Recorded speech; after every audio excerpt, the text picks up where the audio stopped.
Good day, everybody. I wanted to come and show you a new project that we put together.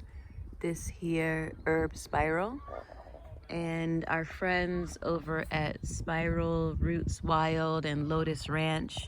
That was the first time I saw an herb spiral, I don't know, a year ago or so. And I thought it was so interesting. So the kids and I decided to try an herb spiral here to see how it goes. And I believe that the herb spiral is a permaculture technique for having your herbs, a bunch of your culinary herbs in one spot. This area here kind of gets full sun for the most part. It's a little shady. It's under an oak tree, but it does get a lot of sun, as you can see. So we'll come over here. At the beginning of the spiral is this pond, and let's see if we can get close in there. I actually had some calamus root over in another part of the garden. I had some calamus under the ground, and it didn't really do that well in the area where I had it. There's another little one. So I came and put the calamus here in the pond just to see if it will do better. So we'll see. I think that it likes to be near water, so I just put it in the water. And as we come around the spiral, we don't have many things planted. You can see where a lot of leaves are falling from the oak tree above it. But here I transplanted some yarrow, excuse me. Here's some yarrow, and I moved it over from another area in the garden.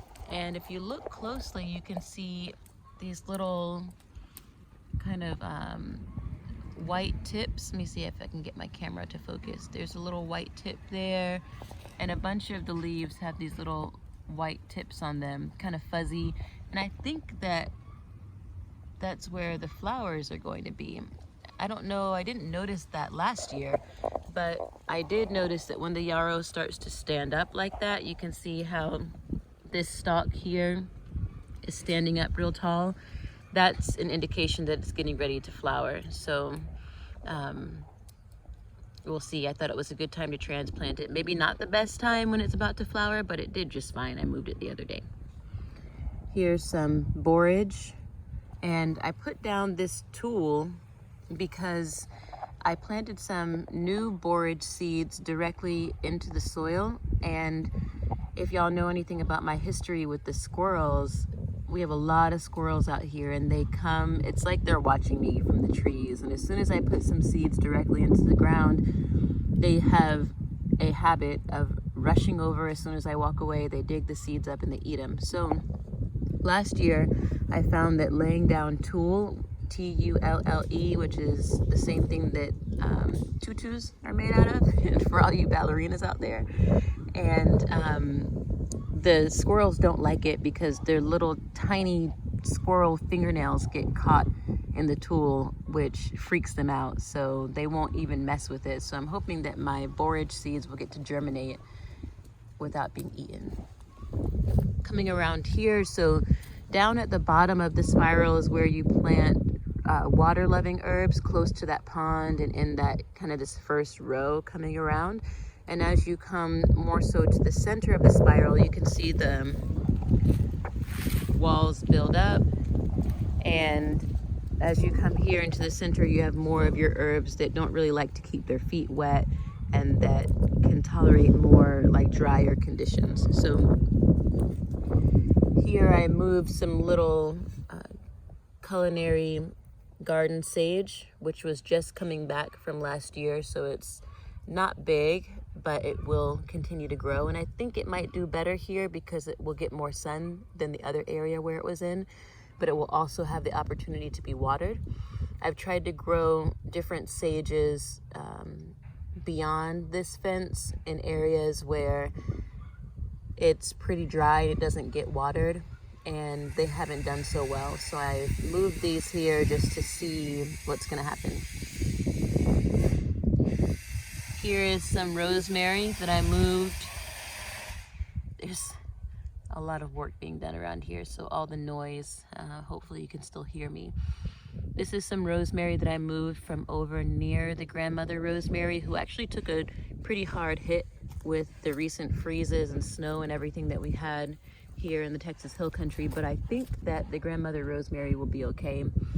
But I've just started some rosemary here to have an opportunity for rosemary to be somewhere else on the property.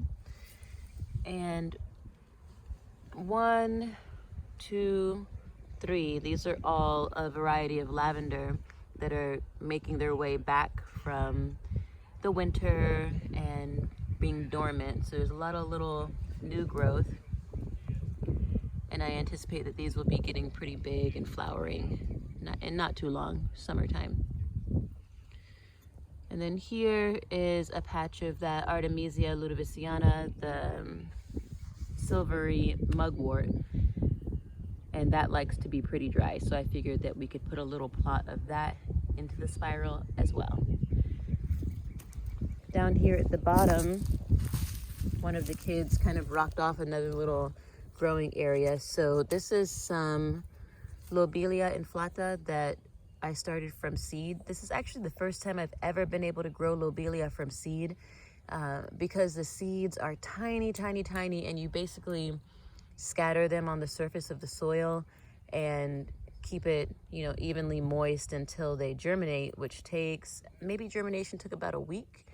I can't really remember, but in the past, I haven't been able to keep the soil moist enough for the lobelia to actually germinate. So this time it worked well, and I just put these little babies into the ground. We'll see what happens now that they're outside. But one thing I found with Lobelia inflata specifically is that we've used it as a first aid medicine here in the last year, and like my husband fell off the scaffold and broke his wrist. One time he fell off of a ladder and cracked his back. And we've just had, even for things like menstrual cramps or just acute pain in general, we've been using Lobelia inflata in drop dosage, and it's worked very, very well. And so I wanted to try my hand at just seeing if I could start growing some, even if it's just a little patch like this. Now I feel confident that I can start more inside. But yeah, good first aid medicine, at least for us and for many other people as well. That's a little dot art that one of the children made. So there's the beginnings of the herb spiral. I think it's really beautiful, and I'm grateful to our friends who introduced us to this. So thank you over at Spiral Roots Wild and Lotus Ranch. And here is another little plant, teeny tiny. We'll see. Well, it's a tree. This little tree made it through the winter, I think. We'll see if it starts shooting off some leaves, but it's the smallest little tree trunk in the world, and it will eventually be one of those mimosa trees.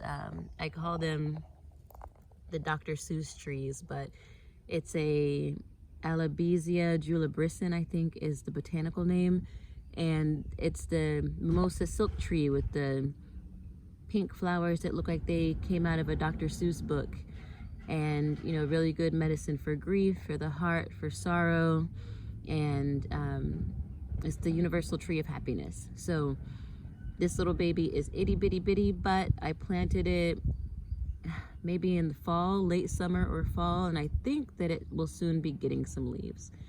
So that's what's going on here, and we'll come back and look at this herb spiral as things start to grow and as we transplant more of our seedlings from inside out here into the garden. Namaste.